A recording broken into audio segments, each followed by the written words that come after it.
In the year 2 AD, the heir and grandson of Caesar Augustus, Gaius Caesar, embarked on a diplomatic mission involving political conflict within Armenia. Pro-Parthian nationalists within Armenia had declared their loyalty to Parthia, banishing the Roman client king, Tigranes, from Armenia's throne. Parthia's king Phraataces had been quick to lend support and military aid to these rebels. But a pro-Roman faction within Parthia viewed Phraataces as an illegitimate king, being the only son of the concubine, Theomusa. Parthia's legitimate heirs were his older half-brothers, born to royal wives. His 4 aristocratic brothers were living in Rome under the protection of Caesar Augustus, but only with their official removal could Phraataces hope to sit securely on Parthia's throne. In 1 AD, while Gaius Caesar toured the east, King Phraataces had journeyed straight to Rome, with a case to be made to Caesar Augustus. His objective was to secure the return of his 4 elder brothers, by offering to withdraw his official support of Armenia's nationalists, and to recognize Armenia as a Roman possession. But King Phraataces never had the chance to negotiate his offer. Caesar Augustus, who understood that the 4 legitimate heirs to Parthia's throne would be immediately assassinated were he to release them to the illegitimate king, refused to give Phraataces an audience. Observing how Augustus had spurned the king only emboldened the Roman sympathizers and deepened the division within Parthia. Now the negotiations fell to the young Gaius. King Phraataces had no choice but to return to the east and pursue a peace agreement with Gaius Caesar. He could not afford to wage war against Rome without the support of a unified Parthia. With King Phraataces ready to withdraw his support for Armenia's pro-Parthian nationalists and formally acknowledge Rome's possession of Armenia, Gaius and the king quickly reached a peace agreement. During the celebration that followed, Phraataces stunned Gaius by revealing to him the hidden crimes of Marcus Lollius, the man who was chief advisor to Gaius. King Phraataces returned home to Parthia in the autumn of 2 AD, while Gaius Caesar was left to ponder the truth about an advisor he had thoroughly trusted. But the matter of Armenia was far from settled. Under the leadership of a man named Abaddon, Armenia's resistance to Rome continued, even without the support of Parthia's king. The rebels attacked pro-Roman towns, as well as Roman garrisons and auxiliary units. Gaius Caesar was not in the mood to prepare for an invasion of Armenia, having just been notified of the death of his younger brother, Lucius. But without the support of Parthia to strengthen them, Armenia's Parthian nationalists would easily fall under the mighty legions of Gaius Caesar. He must move quickly, giving them no time to muster resistance. And so, in the spring of 3 AD, per instructions from his grandfather Augustus, Gaius began marching his forces into Armenia, intending to formally install a new king, Ariobarzanes, on the throne. Ariobarzanes was the son of the king of Media Atropatene, who had beaten back Marcus Antonius 36 years earlier, when Antonius had attempted to take his city. But the Parthian nationalists cared no more for Ariobarzanes than they had for Rome's choice of King Tigranes.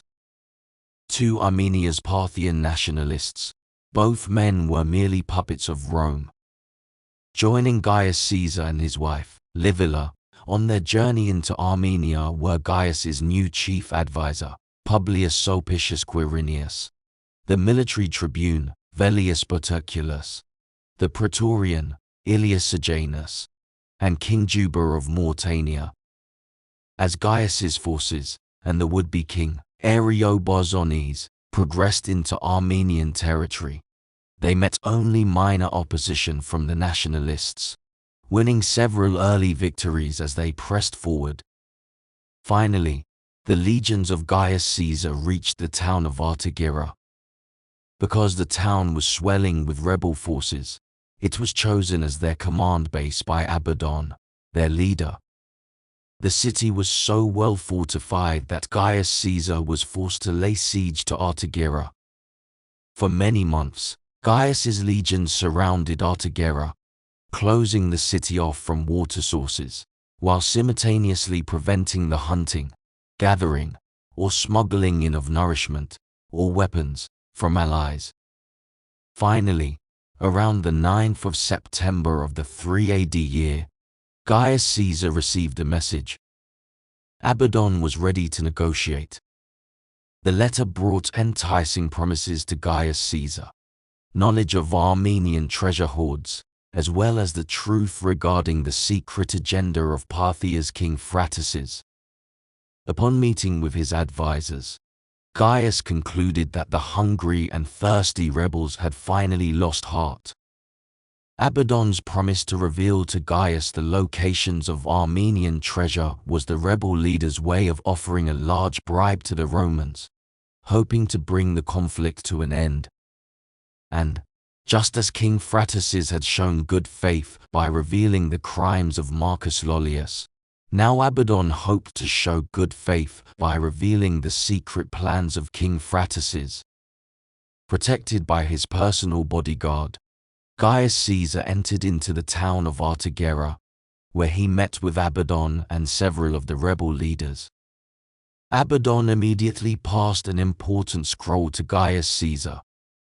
As Gaius unfurled the scroll and began to read, he felt the sword pierce his shoulder, a blow dealt by Abaddon himself. Screaming out in pain, Gaius Caesar was immediately encircled by his bodyguards, who fought their way out of the meeting, managing to transport Gaius Caesar from the city and back to the safety of his command tent. There, under the care of the army surgeons, and with the ministrations of his dutiful wife, Livilla, his shoulder wound was cleaned. The surgeons finally announced that, although he would require rest, Gaius Caesar would live. Enraged by the assassination attempt on his life, Gaius continued the siege from his sickbed, turning up the heat until the Romans eventually broke the rebels and took the city of Artagira by force. At a ceremony coordinated by Gaius's advisors, Ariobarzanes II was officially crowned king of Armenia, after which Gaius and his entourage made their way back to Syria. But Gaius's body was not recovering from his shoulder wound as it should. Despite the constant care of his wife and doctors, he grew more frail with each passing week, and his mind began to wander in and out of reality. Although Gaius continued to govern in Syria, he did so mostly through a vast number of proxy administrators, who suddenly popped up around the ailing prince, promising their undying loyalty and urging the heir of Augustus to rest and recuperate, with assurance that the burdens of administration were being concluded on his behalf. 2 years earlier, when Gaius was still touring the East in preparation for his upcoming 2 AD consulship, he had received a special letter from his grandfather, Caesar Augustus, which had been written on the occasion of Augustus's 64th birthday. The letter read, "The 9th day before the calends of October. Greetings, my dear Gaius, my dearest little donkey, whom, so help me, I constantly miss whenever you are away from me. But especially on such days as today, my eyes are eager for my Gaius, and wherever you have been today, I hope you have celebrated my 64th birthday in health and happiness. For, as you see, I have passed the climacteric common to all old men, the 63rd year. And I pray the gods that whatever time is left to me, I may pass with you safe and well, with our country in a flourishing condition, while you are playing the man and preparing to succeed to my position. But now, 2.5 years later, Gaius Caesar was not so sure he wanted the position. How it had all seemed like fun and games in the beginning. At 12 years old, riding around his stepfather's military camp on horseback, having the legions make much of his armor. At 14, running for public office, while simultaneously being handed priesthoods, titles, and status by his doting grandfather, and always with the ever-present love and cheers of the Roman people resounding in his ears. While once proud at the thought of assuming the mantle of successor to his grandfather, he now considered the cost. This was a much larger game, and his family was not winning. His mother now lived as an exile on the island of Parthia, officially labeled a harlot. His brother, Lucius, was dead.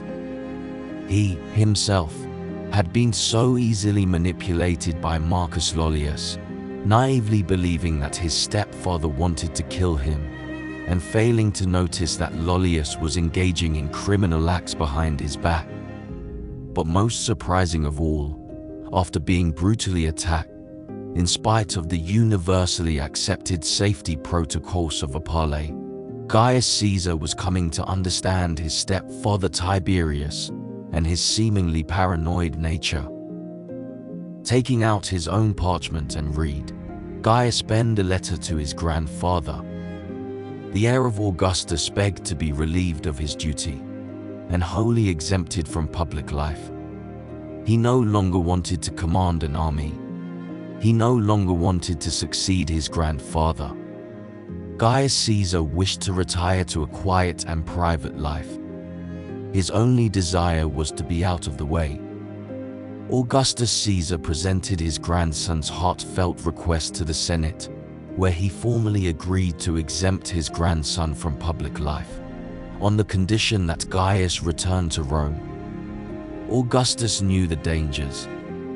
Gaius might not survive in the East without Roman legions at his command. His life had already been threatened, and he would now be without the legal protections afforded him by his proconsular imperium. Once home safely with his family, he could lay down the burdens of office and return to private life. Upon receiving this good news, at the beginning of February of 4 AD, Gaius Caesar formally renounced his command of Rome's Syrian legions, saying his farewells to friends and advisors who had been assigned elsewhere. He and his wife, Livilla, along with a few members of his retinue, boarded a merchant ship and set sail for Rome. However, while aboard the ship, Gaius's condition became much worse, forcing the merchant vessel to make an emergency stop at Limyra, in the kingdom of Lycia. There, Gaius's health deteriorated rapidly, his mind drifting in and out of sanity. Finally, on the 21st day of February in the year 4 AD, Gaius Caesar, the grandson and heir of Caesar Augustus, left this earth, leaving open the succession his grandfather had labored over for 2 decades.